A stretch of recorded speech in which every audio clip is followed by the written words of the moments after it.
नमस्कार दोस्तों, मिथिलांचल एक्सप्रेस में आप सभी का स्वागत है। खान चौक अवस्थित पुलिया के खुले होने के कारण नाले में गिर जाने के कारण एक व्यक्ति का रहमगंज पुरवारी टोला निवासी लाल बाबू के शाला मोहम्मद इम्तियाज उर्फ लाल बाबू की मृत्यु हो गया। जो लाल बाबू जनरेटर मिस्त्री था, रहमगंज पमड़िया टोला का निवासी है, जिसकी मृत्यु स्थान चौक अवस्थित पुलिया के नाले में डूब के मर जाने के कारण हो गई। इसका जिम्मेदार सीधे तौर पर जिला प्रशासन और नगर निगम प्रशासन है। छोटे भाई एजाज ने बताया कि 3 तारीख की रात से वह लापता था।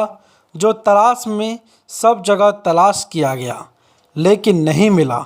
उसके बाद आज सुबह उनको पता चला, क्योंकि भाई का लाश स्थान चौक कब्रिस्तान के नाला के पास से निकला है।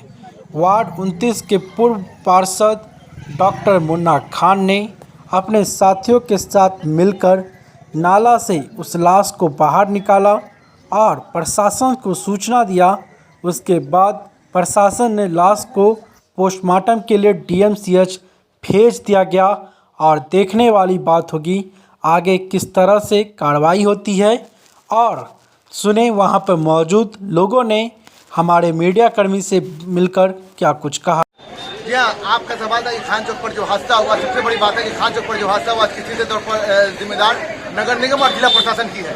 जबकि हमने पूर्व में न जाने कई बार हमने एप्लीकेशन दिया है कि भैया उसको विलम्ब जो है राजा दिवाली जब जिस टाइम में दुर्गा पूजा था, मुहर्रम था, उस टाइम में हमने कहा कि संवेदनशील रास्ता है, इधर से अखाड़ा आता जाता है, लोग आते जाते हैं। सबसे बड़ी बात है कि जब वहाँ से झांकी निकलती उस टाइम में हादसा हुआ था। एक मोटरसाइकिल गिर गया था, उसके अंदर उस वक्त हादसा हुआ था। लगातार हादसा हो रहा है, लेकिन जिला प्रशासन और नगर निगम प्रशासन का कोई ध्यान नहीं जा रहा है। इसीलिए मैं कह रहा हूँ कि अविलंब खान चौक के नाले के साथ साथ शहर में जहाँ जहाँ नाला खुला पड़ा है, जहाँ हादसा होने की संभावना है, उस जगहों को अविलंब ढक दिया जाए ताकि कोई हादसा नहीं हो। अन्यथा अगर कोई अब हादसा होता है तो सीधे तौर पर नगर निगम और जिला प्रशासन जिम्मेदार होगा और बाद होकर हम लोग को आंदोलन करना पड़ेगा।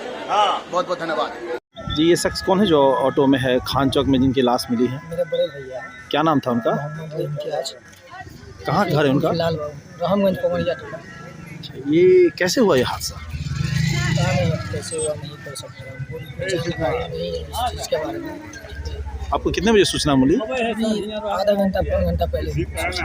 घर से कल कितने बजे निकले थे या कुछ दिनों से लापता थे? कब से ये लापता?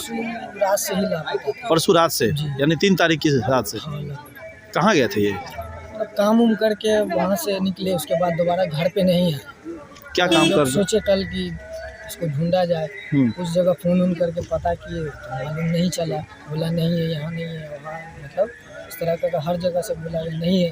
फिर अम्मी को कहे कि आज अम्मी को भूल जाते हैं, नहीं होगा तो बिहान होकर के FIR करा देंगे। सुबह अचानक ऐसा ऐसा हादसा पता चला। क्या काम करते थे ये? ये वॉल पेंटिंग का, दीवार पेंटिंग का काम करते थे। क्या ये पीते उते भी थे? और नॉर्मल पीते थे। क्या नाम है आपका? मोहम्मद एजाज। पिताजी का क्या नाम है? मोहम्मद इमलाक। घर? रामगंज पमड़िया टोला। वार्ड कितना है आपका? 34 है।